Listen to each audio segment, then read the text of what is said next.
Hello मेरे प्यारे विद्यार्थियों, आपका मेरे चैनल एग्जाम टू जॉब में हार्दिक स्वागत है।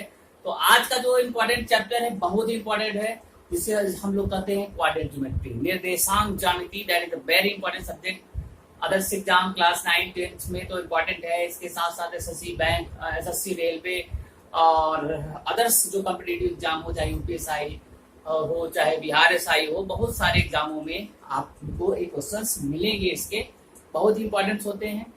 तो बेसिकली क्लास 9th या 10th में जब हम लोग क्वाड्रेंट ज्योमेट्री पढ़ते हैं तो वहाँ पे इसका जो सीधा सीधा दिया हुआ है वो नॉर्मल चीजें दिया हुआ है। अगर आप इसी हाई लेवल में जाएंगे तो थोड़ा सा इसको एक्सपेंड कर देंगे, लेकिन बेटा जानते हो कि सभी का फार्मूला वही होता है, फार्मूले नहीं बदलते हैं। तो इसलिए आपको ध्यान देना है कि सभी फार्मूले आपको याद होने चाहिए। ठीक है, आज जितने भी चीजें हम लोग करेंगे, फार्मूले जितने भी होते हैं क्वाड्रेंट ज्योमेट्री के कर लेंगे, जिससे कि अगले वीडियो में हम इसके आपको न्यूमेरिकल इसका बना दें। ठीक है, तो चलिए शुरुआत करते हैं। और हाँ, शुरुआत करने के पहले अगर आप चैनल को सब्सक्राइब करते हैं, ज्यादा से ज्यादा शेयर करते हैं, तो इससे हमारा उत्साह बढ़ता है। तो आपसे रिक्वेस्ट है कि आप जितना से शेयर कर सके, जितना सब्सक्राइब कर सके, सभी लोग करिए। और इसमें आप किसी का कुछ जाता नहीं है, बस हम लोगों का उत्साह बढ़ता है। तो चलिए वीडियो को शुरू करते हैं और लिखते हैं क्वाड्रेंट ज्योमेट्री। क्वाड्रेंट ज्योमेट्री ये क्या होता है, पहले तो आपको ध्यान देना है। हिंदी में बोलते हैं निर्देशांक ज्यामिति। अब ज्यामिति भी कहीं होता है, कहीं ज्यामिति होता है, तो इससे ज्यादा कोई फर्क नहीं पड़ेगा। अच्छा, एक चीज आपको ध्यान देना है कि जब भी अगर आप क्वाड्रेंट की बात करते हैं, अगर आप देखिए तो आपके पास 4 क्वाड्रेंट होते हैं, 4 क्वाड्रेंट होते हैं। First quadrant, second quadrant, third quadrant और फोर्थ क्वाड्रेंट। ठीक है, एक होता है हॉरिजॉन्टल लाइन और एक होता है वर्टिकल लाइन। जैसे आप हॉरिजॉन्टल लाइन बोलते हैं और इसे आप वर्टिकल लाइन बोलते हैं। हॉरिजॉन्टल लाइन को हम लोग एक्स एक्सिस बोलते हैं, वर्टिकल कंपोनेंट को हम लोग जो है वाई एक्सिस बोलते हैं। अगर इसको और अच्छे से समझें तो इसे आप शीर्षिका बोलते हैं। ठीक है, इसको ध्यान रखिएगा। और इसको ऑर्डिनेट बोलते हैं। ठीक है, ऑर्डिनेट और अवशिष्टता जो होता है ये आपको एक्स वाला अवशिष्टता दिलाता है और जो वाई वाला होता है वो ऑर्डिनेट होता है। इस चीज को आपको ध्यान रखना है। ये तो सिंपल छोटी छोटी बातें होती हैं। दूसरा, एक्स एक्सिस और वाई एक्सिस या हॉरिजॉन्टल एंड वर्टिकल कंपोनेंट एक दूसरे को 90 डिग्री पे कट करते हैं और इनके मिलन बिंदु का मतलब इंटरसेक्शन पॉइंट को ही हम लोग ओरिजिन बोलते हैं। तो ये ओरिजिन होता है और यहाँ पे कोई भी वैल्यू क्वाड्रेंट लिखेंगे तो 0,0 होता है। इस चीज को आपको ध्यान रखना है। ठीक है, दूसरा क्या ध्यान रखना है कि जो क्वाड्रेंट होते हैं, जो हमारे निर्देशांक होते हैं, यहाँ पे अगर हम 4 क्वाड्रेंट लिए हैं तो कहाँ पे कौन वैल्यू पॉजिटिव होती है, कहाँ निगेटिव होती है। जैसे अगर हम आपसे कह दें सर -2 3 किस क्वाड्रेंट में जाएगा, -3 -4 किस क्वाड्रेंट में जाएगा, तो जब आपको पता होगा तभी आप करेंगे। तो इस क्वाड्रेंट में अगर इधर देखें तो एक प्लस होता है, इधर ये प्लस होता है, इधर ये माइनस होता है, माइनस होता है। तो पहले एक्स एक्सिस का क्वाड्रेंट रखते हैं, फिर वाई। इसका मतलब जब भी हम क्वाड्रेंट लिखेंगे एक्स वाई लिखते हैं। इस चीज को आपको ध्यान देना है। अब क्या हुआ कि जब हम लोग क्वाड्रेंट बनाते हैं तो यहाँ पे प्लस प्लस दिखाते हैं, यहाँ पे माइनस प्लस, यहाँ पे माइनस माइनस और यहाँ पे जो है प्लस माइनस दिखाते हैं। इस चीज को आपको ध्यान रखना है कि सर फर्स्ट क्वाड्रेंट में दोनों पॉजिटिव, एक निगेटिव पॉजिटिव, दोनों निगेटिव और एक पॉजिटिव एक निगेटिव। जैसे अगर -2 और 3 का पॉइंट्स मतलब एक निर्देशांक क्वाड्रेंट आपको दिखाना है कि सर -2, 3, तो -2, 3 का मतलब माइनस ए है और 3 इधर है, जिसका मतलब एक्स इसका माइनस है, वाई एक्सिस इसका 3 प्लस है, इसका मतलब इस सेकेंड क्वाड्रेंट में चला जाएगा, इसका क्वाड्रेंट सेकेंड हो जाएगा। -3 -4 है, इसका पॉइंट ए है, जिसका मतलब कौन से क्वाड्रेंट में चला जाएगा, थर्ड क्वाड्रेंट में चला जाएगा। इस तरह से आप जो है इसका डायरेक्शन पता लगा सकते हैं। अच्छा, जैसे अगर हम आपसे कहें सर कि पॉजिटिव डायरेक्शन में एक आदमी जो है ट्रेवल कर रहा है, तो वह जो है नॉर्थ और ईस्ट डायरेक्शन में जा रहा है, तुरंत आपको समझना चाहिए कि सर अगर हम इसको नॉर्थ मानेंगे तो ये हमारा ईस्ट होगा, तो नॉर्थ ईस्ट डायरेक्शन इसका मतलब ये होता है। इस चीज को आपको ध्यान रखना है, ठीक है। ऐसे आप इधर आप जब करेंगे तो ये वेस्ट होगा, ये साउथ होगा तो ये साउथ हो जाएगा। इधर अगर आप करेंगे तो ये ईस्ट है और ये साउथ है तो ये साउथ हो जाएगा। इधर करेंगे तो वेस्ट नॉर्थ हो जाएगा। तो एक कोऑर्डिनेट आप बना सकते हैं, ठीक है।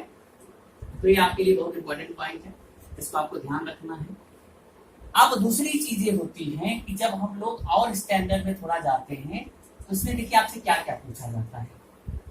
आपसे पूछा जाता है कि सर अगर एक लाइन है और इसका कोऑर्डिनेट x1 y1 और इसका कोऑर्डिनेट x2 y2 है, तो इनके बीच का डिस्टेंस क्या होगा? What is the distance between the AB? आप कहेंगे सर x2 माइनस x1 का whole square plus y2 minus y1 का whole square, this is the distance between the line होता है। इस चीज को आपको ध्यान रखना है। दूसरा क्या पूछेगा, सर A कामा B है, इनके बीच का आपको मिड पॉइंट निकालना है। मान लो मिड पॉइंट C है, तो अगर आपको मिड पॉइंट मध्य बिंदु निकालना है तो आप कहेंगे सर अगर इसका कोऑर्डिनेट x1 y1, इसका कोऑर्डिनेट x2 y2 है, तो जो मिड पॉइंट होगा x1 plus x2 divided by 2 और y1 plus y2 divided by 2 होगा। ये इसका मिड पॉइंट होता है। इस फार्मूले को आपको ध्यान रखना है कि अगर ये फार्मूले आते हैं कि दो बिंदुओं के बीच की दूरी जब कोऑर्डिनेट दिया है तो कैसे निकाला जाता है, दो बिंदुओं के बीच की दूरी जब आपको x1 y1 x2 y2 दिया है तो मिड पॉइंट कैसे निकाला जाता है। तो इन सब चीजों को आपको ध्यान रखने की जरूरत होती है। नेक्स्ट आप क्या करेंगे कि intersection point x1 y1, intersection का मतलब इंटरनल इंटरसेक्शन का मतलब x1 y1 x2 y2 है। दो कोऑर्डिनेट आपको दिए हुए हैं और इसको m1 रेशियो m2 में डिवाइड किया जा रहा है। तो अगर मैं आपसे कह दूं कि इस पॉइंट का कोऑर्डिनेट कितना होगा, तो देखिए आप क्या कहेंगे, आप m1 लीजिएगा, m1 इसका x2 प्लस इसका m2 तो इसका x1 divided by m1 plus m2 हो जाएगा। ये इसका फर्स्ट क्वाड्रेंट होगा x वाला।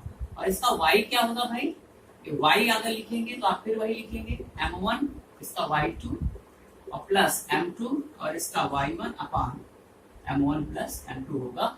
ये इंटरनल इंटरसेक्शन फार्मूला होता है। जब m1 अनुपाते जब कोई x1 y1 x2 y2 line को m1 अनुपाते m2 में डिवाइड किया जा रहा है तो इसका जो बीच वाला पॉइंट होता है वो कितना आएगा, इस चीज का आपको ध्यान रखना है, ठीक है। तो ये आंतरिक विभाजक होते हैं। अगर बाह्य विभाजक आ गए, y का मतलब एक्सटर्नल होता है। कैसे, अगर x1 y1 है और यहाँ पे पॉइंट x2 y2 है तो कोई पॉइंट इधर से कट कर रहा है, इसका एक्सटर्नल कितना होगा, m1 और m2 रेशियो में अगर दिया हुआ है तो आप लिखते हैं सर, फिर वही पकड़िए m1 इसका पकड़ लीजिए x2 माइनस m2 x1 अपान m1 माइनस m2 और y कोऑर्डिनेट लिखेंगे तो m1 y2 minus m2 y1 अपान m1 माइनस m2 लिखेंगे। ये होता है बाह्य विभाजक, इसको हिंदी में कहते हैं बाह्य विभाजक या external bisector, external intersection bisector. जब कोई भी लाइंस m1 रेशियो m2 में क्या हो रहा है, डिवाइड हो रहा है, इस चीज को आपको ध्यान रखना है, ठीक है। आपने कभी पढ़ा होगा कि सर जो लाइन होती है जब पोलर फॉर्म में लिखा जाता है, किसके फॉर्म में, पोलर फॉर्म में लिखा जाता है, तो इधर हम लोग जो है इसको कोऑर्डिनेट को a sin थीटा लिखते हैं, सॉरी a cos थीटा लिखते हैं और इसको क्या लिखते हैं, a cos थीटा लिखते हैं। और इसकी अगर दूरी r है तो इस सिंगल से थीटा बना रहा है, इसका पॉइंट जो होगा कोऑर्डिनेट और cos थीटा हो जाएगा, या इससे आप लगाएंगे तो 90 माइनस थीटा रखना पड़ेगा। इस चीज को आपको ध्यान रखना है कि पोलर फॉर्म में इक्वेशन कैसे लिखा जाता है, ठीक है। चलिए अब मान लीजिए आपको एक स्ट्रेट लाइन दिया हुआ है, तो इक्वेशन ऑफ स्ट्रेट लाइन क्या होता है, equation of straight line, straight line कभी भी आपने देखा होगा equation ax plus by plus c बराबर 0 के फॉर्म में होता है। या अगर आप इक्वेशन ऑफ स्ट्रेट लाइन अगर ध्यान से देखें, या तो इस फॉर्म में होगा या तो y इक्वल टू स्लोप, अगर m दिया है y equal to mx plus c होता है, जहाँ m इसको स्लोप बोलते हैं, या स्लोप को हम लोग m को क्या बोलते हैं बेटा, प्रवणता बोलते हैं। ये प्रवणता क्या होता है, तो m की वैल्यू को tan थीटा भी लिखते हैं और इसको माइनस y बाई एक्स भी लिखते हैं, या y बाई एक्स जो होता है y कोऑर्डिनेट अपान x कोऑर्डिनेट की जो वैल्यू होती है coefficient of y upon coefficient of x की जो वैल्यू होती है वो आपको tan थीटा देता है। इस चीज को आपको ध्यान रखना है, ठीक है।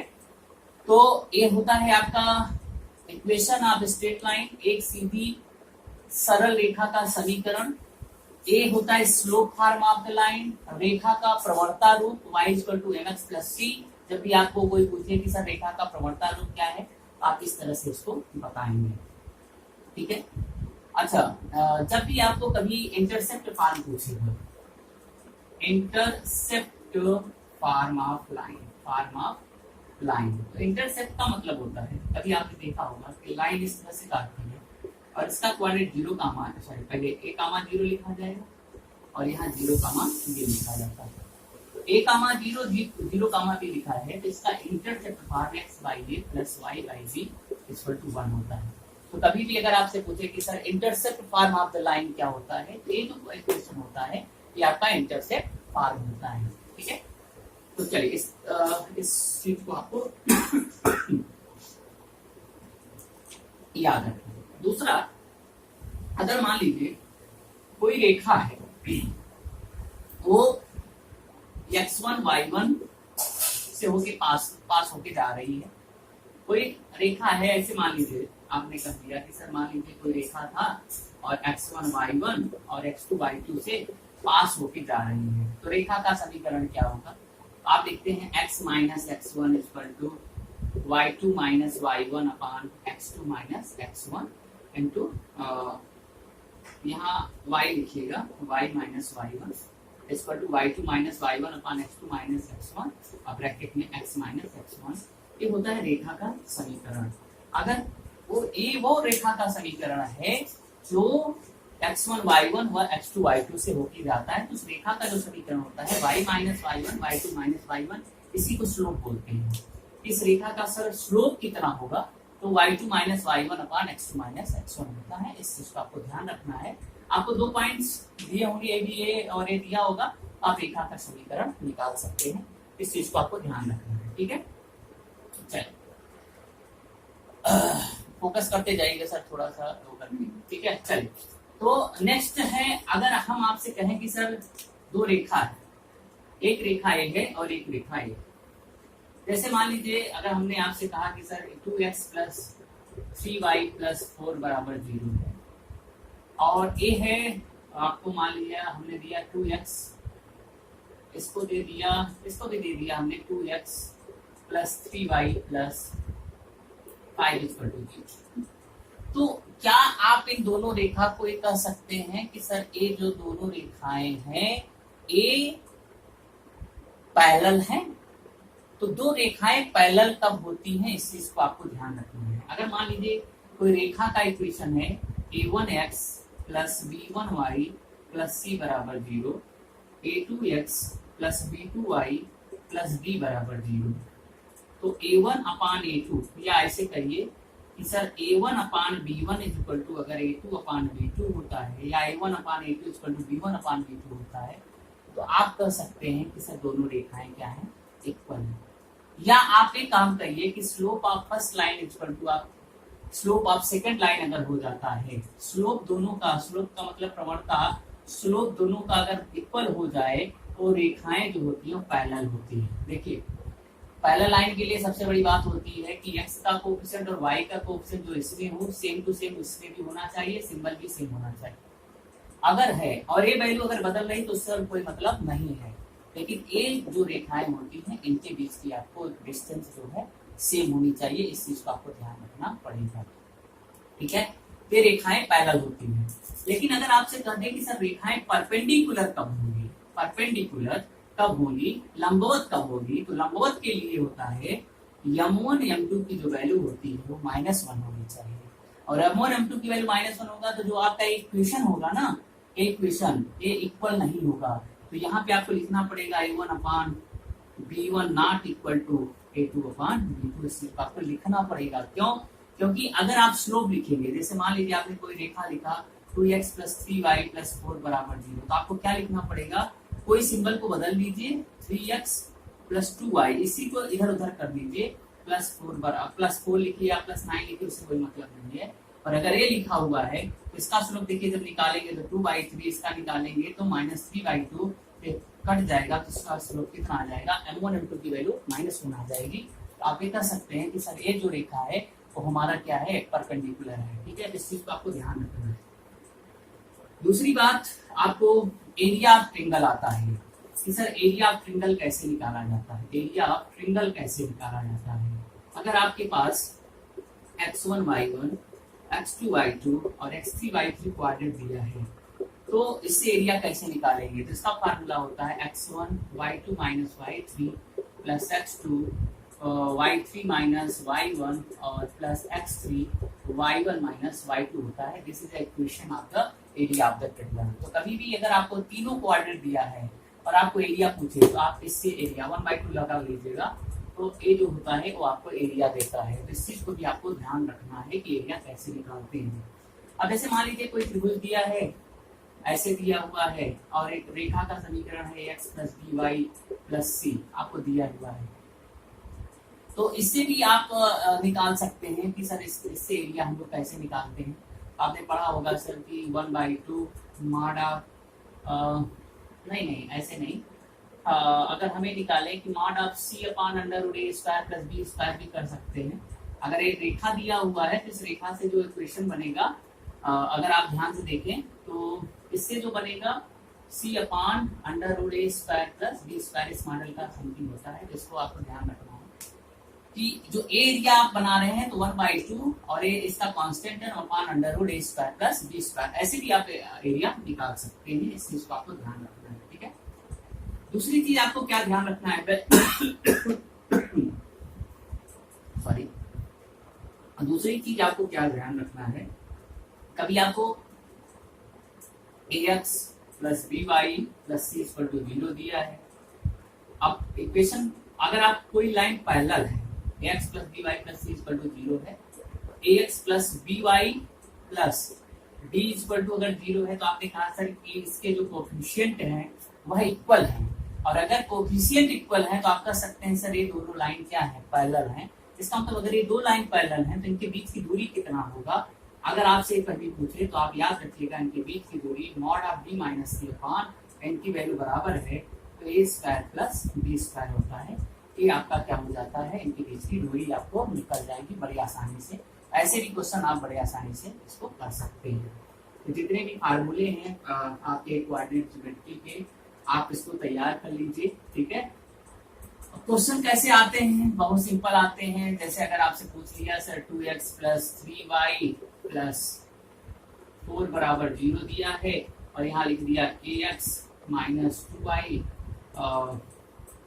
या 3y लिख दिया, 3 भी लिख सकते हैं, 2 लिख दिया, चलो प्लस 9 इक्वल टू 0 दिखा है।